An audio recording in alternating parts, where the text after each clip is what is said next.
మహాకుంభమేళా జనవరి 13 నుంచి ప్రారంభమైంది. మొత్తం 4 చోట్ల ప్రయాగరాజ్, ఉజ్జయిని, హరిద్వార్, నాసిక్ ప్రాంతాల్లో జరిగే పూర్ణ కుంభమేళా 12 ఏళ్లకు ఒకసారి 4 ప్రదేశాల్లో జరుగుతుంది. అదేవిధంగా 144 ఏళ్లకు ఒక్కసారి మహాకుంభమేళా ప్రయాగరాజ్లో జరుగుతుంది.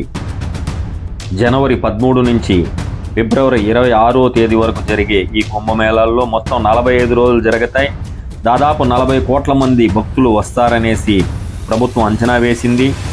హిందూ పురాణాల ప్రకారం దేవతలు, రాక్షసులు పాల సముద్రాన్ని వధించినప్పుడు వచ్చినటువంటి కుండలో అమృతం బయటకు వస్తుంది. అందులోంచి 4 చుక్కలు ప్రయాగరాజు, నాసిక్, ఉజ్జయిని, హరిద్వార్ ప్రాంతాల్లో పడడంతో ఈ కుంభమేళా ప్రసిద్ధి చెందింది. ఇక్కడ కుంభమేళా నిర్వహించడం జరుగుతుంది.